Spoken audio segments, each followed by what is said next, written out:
This is my 2007 2-litre MX5 Roadster, and I've had to replace the #1 oxygen sensor, and believe me, it is extremely difficult because you've got to be part mechanic, part gynecologist. The job's done, but I thought I would put a few clips together just to show you my method, and for anybody who wants to do this job, it may be of help to them. I'm not a professional video maker, and probably the series of little clips I've done will seem a little bit disjointed, but I hope it may help you. And the location of the sensor is buried under this heat shield. You can't really see it, but you will see clips where I've tried to identify it, both from the top, having removed this, of course, this heat shield, and also from the side by taking the front right hand wheel off the vehicle. And it's a combination really in replacing this item, using access from the top and sometimes a little from the side. People will no doubt have their own way of doing it, but this is just my way. If it's any help to you, good luck. But believe me, it's a nightmare of a job. This is the faulty oxygen sensor that I've taken off my car and actually replaced, and it's a devil of a job to do simply because access is really difficult. And that is the big problem. Should be quite a simple job, but as I say, it's extremely difficult to get to, but I'll talk more about that when I show it you on the car.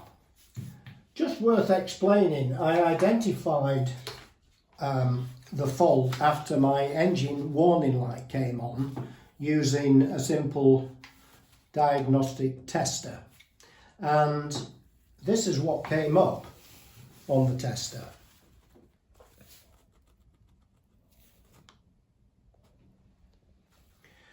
Just worth mentioning here, bank 1. If it was doing a test on a V configuration engine, V cylinders that is, bank 1 would come up on the bank with the #1 cylinder, the #1 firing order. In the case of the MX5, which is an inline 4, it will always come up bank 1. Sensor 1, that is the first sensor in the exhaust system. It's actually located into the exhaust manifold, and I will show you that when I go to the vehicle. I need a couple of special items, and one is this item here, which is designed to remove the sensor by going over there and unscrewing the sensor. It's not quite as simple as that, and I will explain why I've cut the cable. There's two reasons for that. The other one is just a simple pair of snips, and this spanner is invaluable. There's no definitive way of doing this, everybody will have their own way, but I thought it's worth just putting forward my idea, and this is the easy way. By no means is it the definitive way. I've cut this wire in situ simply because I know it's faulty, and one of the issues which has come up from comments on the internet, disconnecting this socket is extremely difficult. So why I've cut it is that, and again I'll show you on the vehicle, you've got to press this little clip here and pull it out of the socket. Very difficult to do. What I found is that once I've cut this cable, and I'll show you on the vehicle, I compress this, and by pulling on this wire I can dislocate it. The other thing is that when I fit this onto here, and which is a 22mm spanner size, you can't get a socket on here, and I found that by using this, not in that location but using it like that, it enabled me to unscrew the sensor.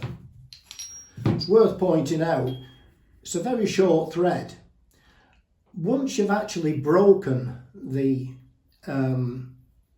tightness, it will unscrew by hand. It's that initial process of releasing this, and like I say, it's extremely difficult to get to, but I'll show you that in the next little clip. Just going to show the location of the sensor, and when I show you this you'll appreciate just how restricted the space is.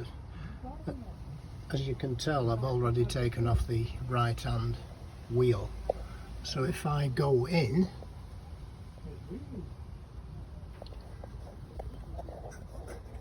that's the clip that you have to disconnect, and if I try and get this shot up here,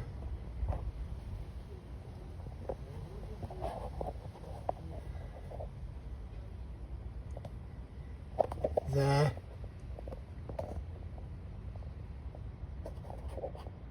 we have the sensor.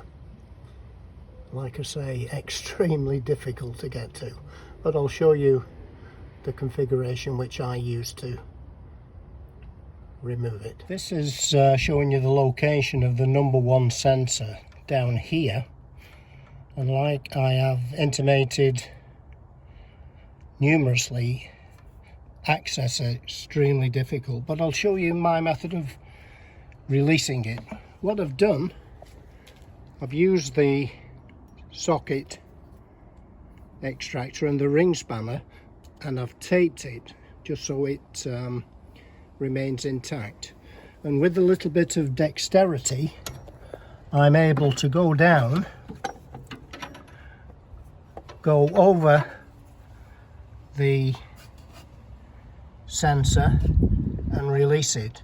Like I said previously, you only need to just break the tightness, and then more often than not it will come out finger tight.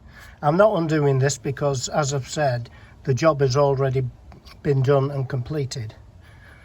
So take that out. Incidentally, the heat shield I've modified previously so I can take this off easy by releasing screws at the top rather than underneath. It just makes the job a little bit simpler. The sensor that I've replaced, the O2 sensor, is responsible via the ECU in controlling the fuel-air mixture that goes into the combustion chamber. So even though it's faulty, the car will still run, but obviously not efficiently and not as smoothly as it should do. This particular item, although this is the old one, the replacement one, which is now on the car, cost me £80. This removal tool was 10, so in total the job's cost me £90. Just a final note, once you've completed the job and you start the car, the engine warning light will remain on. Turn the ignition off, restart the car, and the engine warning light should disappear, which means that the job's been done satisfactorily. So I hope this little clip helps you, and good luck.